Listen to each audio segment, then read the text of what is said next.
My brother invited us to stay at his place and said we wouldn't have to pay rent or bills. I work with money and my husband Charlie fixes cars. We live in the house where I grew up. But it's not just any house. It's been in my family for a long time and used to be where my dad ran his business. My brother was supposed to take over the business, so he studied economics in college. He even went to Oxford University to learn more about running a business. After that, he came back to the US and worked with our dad for a while.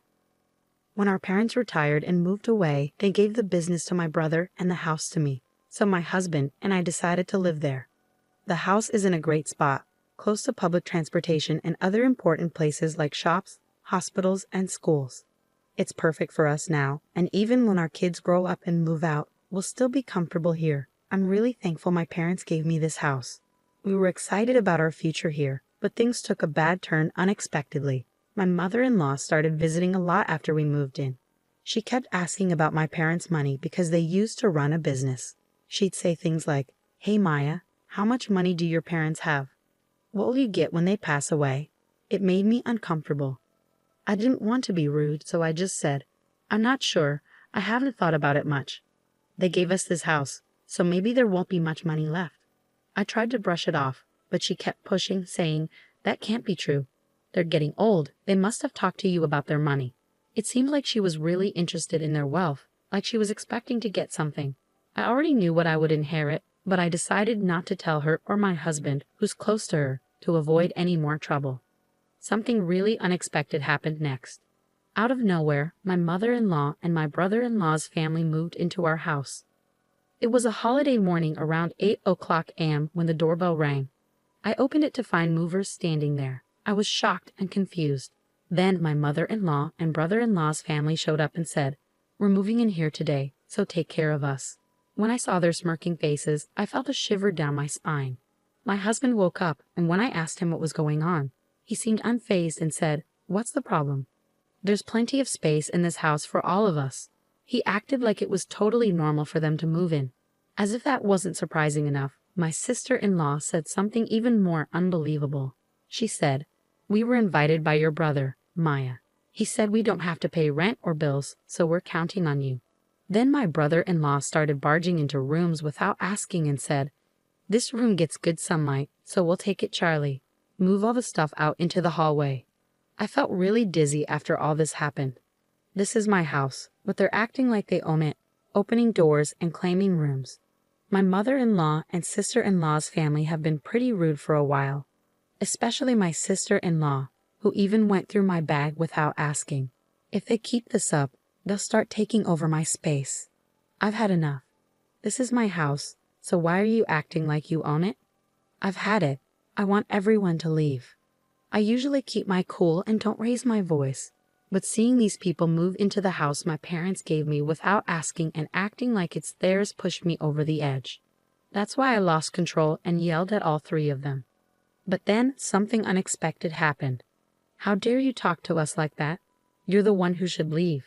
The moment those words were said, I felt a sharp pain on my cheek. Did I just get slapped? It took me a few seconds to realize what had happened. I was shocked.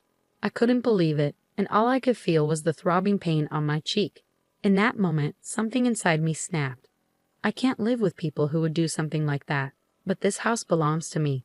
I don't want them living here like parasites, so I decided to pack my things and leave, planning to tell my family about what happened.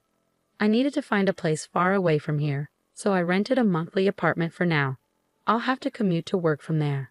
As soon as I told my parents about what happened over the phone, I could sense their anger, even from a distance, especially from my dad. He's always been very caring and has adored me and my brother.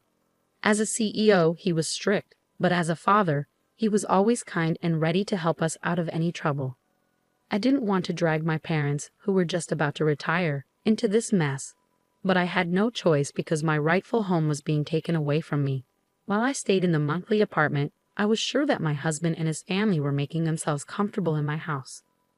So I decided to take action based on suggestions from my brother and father. A few days later, during my break, I checked my phone and saw dozens of missed calls and messages from my husband. I knew exactly why he was trying to reach me. I took action and called the water and electric companies to shut off the utilities. Our house relies completely on electricity, and without it, nothing works. We haven't set up solar panels yet, so there's no other way to get power. Since it's really hot right now, living without electricity and water must be tough. My husband's calls were probably about dealing with this situation. Just as I was about to ignore his call, my husband rang again, perfectly timed with my break. Hey, what's going on? There's no power, and the water isn't running. Did you cut off the electricity and water? I could tell from his voice that he was in a panic. The house belongs to me, so now that I'm not living there, it wouldn't make sense to keep the electricity and water running, right? That's why I had them shut off. If I kept the utilities on, I'd have to pay the bills even though I'm not living there. I can't agree to that, so I naturally had them turned off. When I explained this to my husband, he got really angry and insisted that I turn the services back on right away. But just because he wants me to doesn't mean I'm going to agree. I get it. If they want to renew the services, they should pay for it themselves. But whenever this comes up, they always say things like, "It's your house, so you should foot the bill." Their words and actions don't match. Anyway, I have no plans to renew the contract or tell them to leave the house immediately. I simply hung up the phone after saying that as my break was ending. Later on, my mother-in-law, sister-in-law, and brother-in-law all called me saying the same thing. They wanted me to reconnect the electricity and water because their room was too hot and uncomfortable, and it was inconvenient without water. But these were their problems, not mine. After listening to their complaints, I told them to deal with it themselves and hung up. I thought they were just being greedy and hoped they'd give up and leave soon. Even after a week went by, there was no sign of them leaving.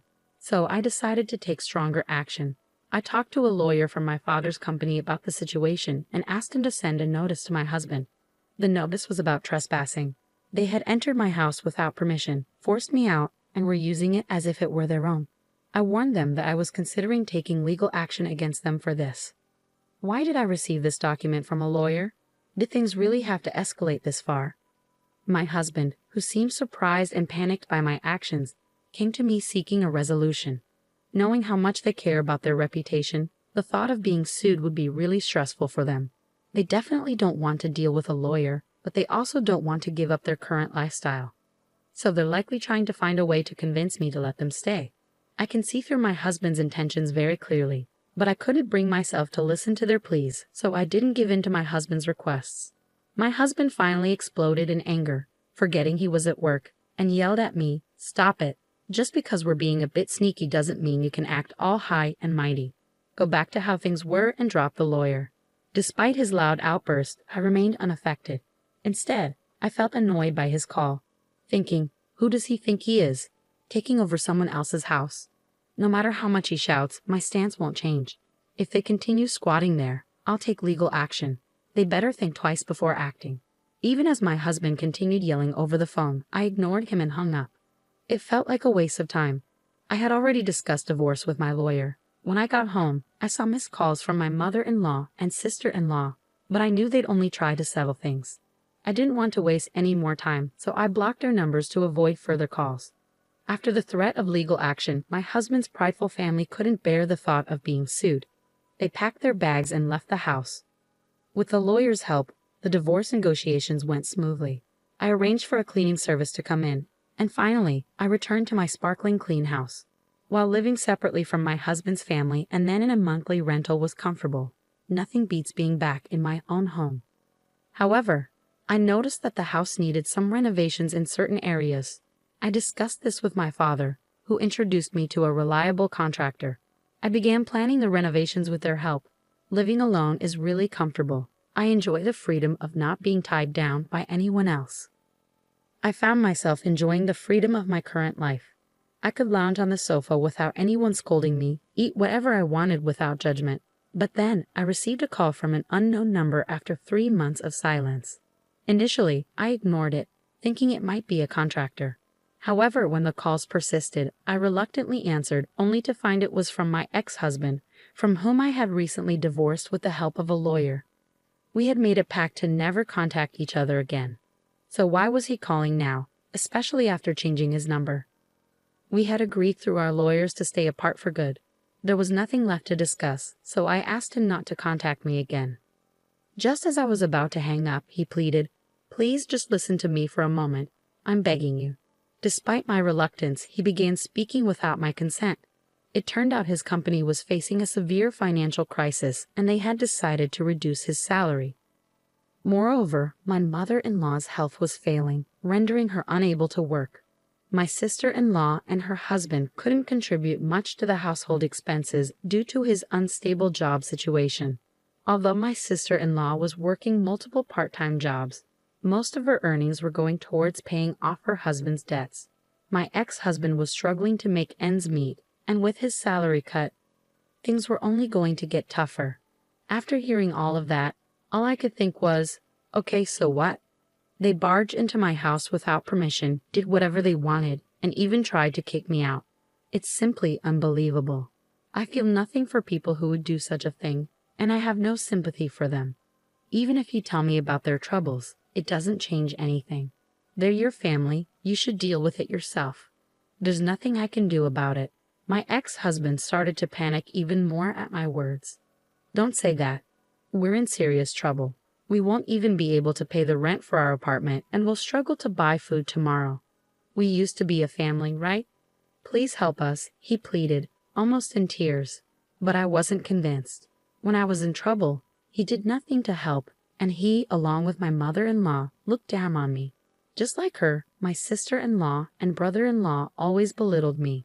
They insulted me for my appearance or my old-fashioned views. They didn't care how much it hurt me. My mother-in-law not only made things worse, but she also pressured me to have a baby as soon as possible. She forced strange herbal medicines on me, booked unnecessary doctor's appointments, and spread rumors to the neighbors that I was unable to conceive. Looking back, there wasn't a single positive aspect to my marriage. My ex-husband, who used to be kind before we got married, became a puppet under my mother-in-law's control after the wedding. On the first day my mother-in-law barged into our house, I was out for an appointment. She cried to my husband, saying she wanted to be friends with me, but the moment we met, she would badmouth me. She'd say things like, "My son seems to have lost weight. Is it because your cooking is so bad?" Whether we were at home or out, my sister-in-law and brother-in-law would join in, laughing at me. I can't deal with people who behave like this anymore. No matter what you say, my feelings won't change. I can't help you guys, so I'm going to hang up now. And please never contact me again. With that, I finally hung up the phone and blocked the new number. Knowing my ex-husband, he might change his number and try to contact me again. So I decided to change my phone number at the store over the weekend. But before that, those four broke the promise made through the lawyer and suddenly showed up at my house at 11 o'clock p.m. "Open up, let us in, and take care of us. We're family, you should help us." They were banging on the door, yelling loudly without considering the late hour. "What's going on at this time?" "Please go back home, you're disturbing the neighbors." When I went to open the door, they seemed ready to force their way in. So I tried talking to them through the intercom, but they didn't care. They continued banging on the door and causing a commotion. I couldn't believe I was dealing with people behaving so recklessly. I felt overwhelmed and considered calling the police when I heard sirens approaching from outside. It seemed a neighbor had taken the initiative as soon as they heard the police sirens. The group, startled, thought I had called the police and attempted to flee. However, with a crowd gathered, escape wasn't an option. Consequently, they were escorted to the police station by the responding officers. I was questioned about the incident, and I explained everything that had transpired. News of my ex-husband and his companion's actions spread rapidly in the neighborhood.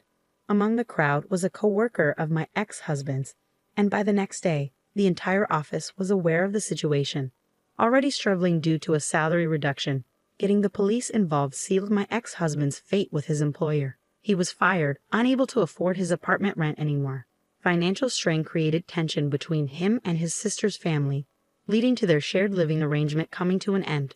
Now, Charlie resides in public housing with his mother, working multiple part-time jobs to get by.